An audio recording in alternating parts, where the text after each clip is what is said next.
Selamat datang di channel ini. Gimana kabarnya? Mudah-mudahan kabar rekan-rekan sehat-sehat selalu dan diberikan kelancaran untuk mengikuti seleksi P3K pada tahun 2024 ini. Rekan-rekan, video ini kita membahas soal-soal kompetensi teknis untuk seleksi P3K dengan jabatan pengadministrasi perkantoran. Pada rekan-rekan yang ingin mendapatkan paket lengkap bank soal termasuk kompetensi teknis, manajerial, sosiokultural, dan wawancara, rekan-rekan bisa menghubungi admin kami. Nomor WA-nya nanti saya akan bagikan di kolom deskripsi dan kolom komentar video ini. Silakan konfirmasi terkait dengan jabatan yang dilamar pada seleksi P3K pada tahun ini. Nanti admin akan menyesuaikan dan menyiapkan soal-soal yang berhubungan dengan formasi dan jabatan yang rekan-rekan lamar. Baik rekan-rekan, langsung saja ke soal berikut ini terkait dengan jabatan pengadministrasi perkantoran. Saya berikan kesempatan kepada rekan-rekan jika ingin ikut berpartisipasi untuk latihan menjawab soal-soal yang kita bahas pada video ini. Silakan tuliskan jawaban yang menurut rekan-rekan itu benar di kolom komentar video ini. Soal yang pertama adalah pengadministrasi perkantoran perlu berkomunikasi dengan banyak pihak setiap hari.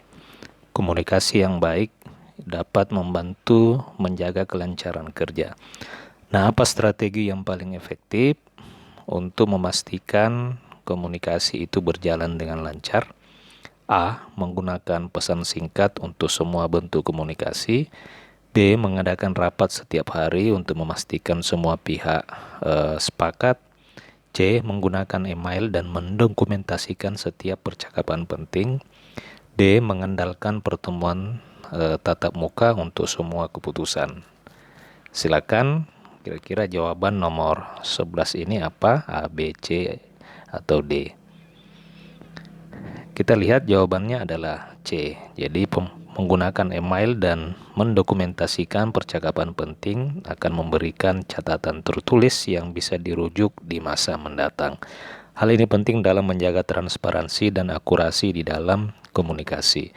Jadi rekan-rekan, jika mendapatkan soal-soal seperti ini dan kita diperhadapkan pilihan jawaban yang menggunakan teknologi informasi, maka besar kemungkinan jawaban itu adalah jawaban yang paling tepat.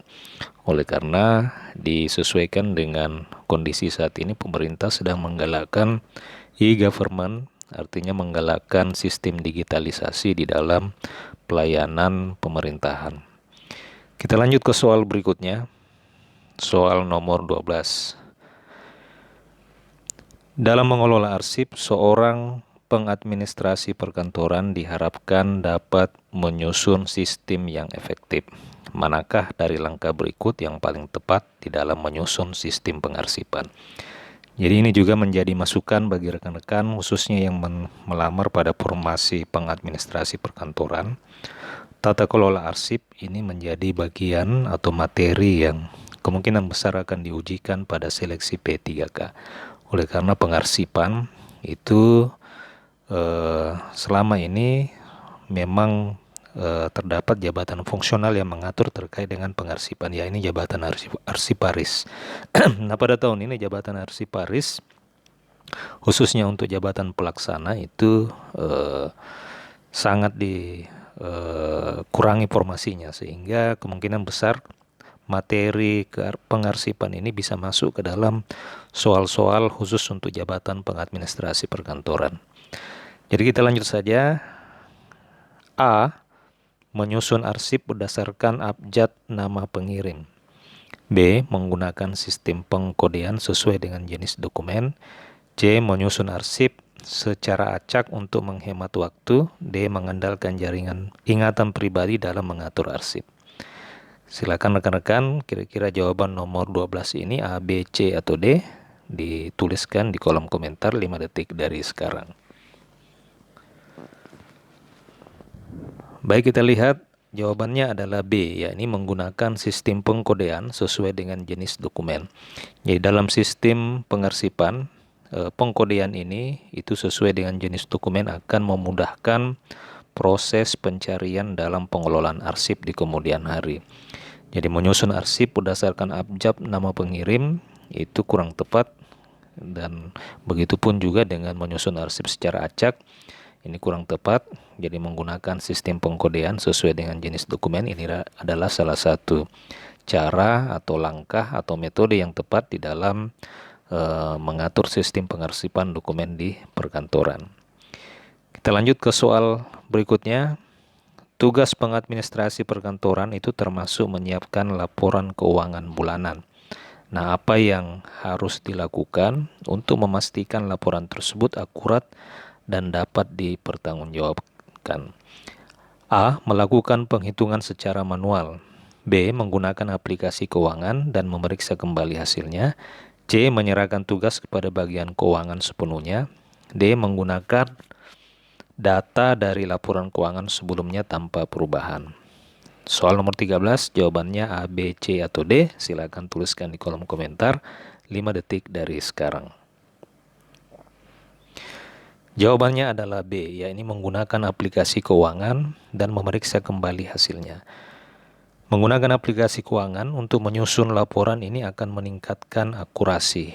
Namun pengadministrasi perkantoran tetap perlu memeriksa kembali hasilnya untuk memastikan tidak ada kesalahan. Seperti yang saya katakan tadi, bahwa jika terdapat soal-soal yang mengedepankan penggunaan digitalisasi, rekan-rekan bisa menjadikan opsi jawaban itu sebagai pilihan, ya. Oleh karena memang pemerintah sedang menggalakkan sistem digitalisasi pemerintahan atau e-government.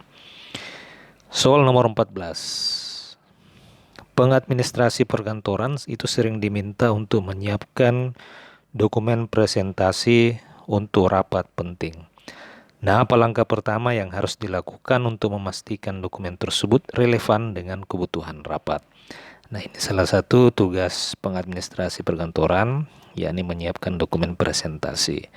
Nah, apa langkah yang bisa kita lakukan dan relevan dengan kebutuhan rapat? A. Menyalin presentasi dari rapat sebelumnya. Ya, menyalin presentasi dari rapat sebelumnya. B. Mengumpulkan informasi dari berbagai sumber terkait topik rapat. C. Meminta rekan kerja untuk menyiapkan materi. D. Mengandalkan template yang sudah ada untuk menghemat waktu. Soal nomor 14, jawabannya A, B, C, atau D. Silakan tuliskan di kolom komentar 5 detik dari sekarang. Kita lihat jawabannya adalah B, ya. Jadi langkah mengumpulkan informasi dari berbagai sumber terkait topik rapat ini akan memastikan bahwa dokumen presentasi itu relevan dan mendukung tujuan rapat. Jadi ini langkah ini mengumpulkan data-data dari berbagai sumber ini bisa menjadi tugas dan bisa dilakukan oleh seorang pengadministrasi perkantoran apabila ingin menyiapkan dokumen presentasi untuk rapat penting. Kita lanjut ke soal berikutnya. Pengadministrasi perkantoran diminta untuk mengevaluasi kinerja sistem administrasi yang digunakan di kantor. Nah, apa metode evaluasi yang paling efektif? Jadi, diminta untuk mengevaluasi kinerja sistem administrasi. Metode yang paling efektif apa? A. Melakukan survei kepuasan kepada seluruh pengguna sistem. B. Mengadakan rapat internal untuk membahas sistem. C. Mengamati penggunaan sistem dalam pekerjaan sehari-hari. D. Membaca laporan evaluasi sebelumnya dan mengambil kesimpulan. Jawabannya apa? Apabila kita ingin menggunakan atau diminta untuk mengevaluasi kinerja sistem administrasi. Jadi kata kuncinya adalah mengevaluasi kinerja sistem administrasi. Silakan rekan-rekan 5 detik dari sekarang tuliskan jawaban rekan-rekan nomor 15 A, B, C, atau D. Silakan 5 detik dari sekarang. Oke, jawabannya adalah A, yakni melakukan survei kepuasan kepada seluruh pengguna sistem. Ini akan memberikan masukan langsung dari orang-orang yang menggunakan sistem tersebut, sehingga evaluasi dapat lebih objektif dan tepat sasaran. Jadi ini juga menjadi salah satu hal yang perlu rekan-rekan ingat, bahwa melakukan survei untuk mengetahui atau mengevaluasi pelaksanaan kinerja itu penting untuk dilakukan. Jika ada soal-soal seperti ini dan jawabannya Anda melakukan survei, ini bisa dijadikan acuan untuk memilih opsi jawaban tersebut. Kita lanjut ke soal berikutnya, paket nomor 4. Ya. Di dalam proses penyusunan anggaran kegiatan kantor, pengadministrasi perkantoran perlu melakukan koordinasi dengan berbagai pihak. Nah, apa yang harus dilakukan untuk memastikan bahwa semua pihak terlibat dengan baik dalam proses penyusunan anggaran? A. Mengirimkan dokumen anggaran kepada semua pihak untuk ditandatangani. B. Mengadakan rapat rutin untuk membahas perkembangan penyusunan anggaran. C. Menunggu inisiatif dari pihak terkait untuk memberikan masukan. D. Menyelesaikan penyusunan anggaran sendiri dan meminta persetujuan akhir. Nomor 17, A, B, C, atau D, tuliskan di kolom komentar 5 detik dari sekarang. Kita lihat jawabannya adalah B, ya. Mengadakan rapat rutin ini akan memastikan semua pihak itu terlibat aktif dalam proses penyusunan anggaran. Jadi di sini di soal di sini ada kata kunci memastikan bahwa semua pihak terlibat. Jadi opsi jawaban B, mengadakan rapat rutin akan memastikan semua pihak itu terlibat dalam proses penyusunan anggaran. Koordinasi yang baik penting untuk memastikan anggaran sesuai dengan kebutuhan dan dapat dipertanggungjawabkan. Nah, rekan-rekan, demikian sedikit bocoran atau kisi-kisi soal kompetensi TNS untuk jabatan pengadministrasi perkantoran.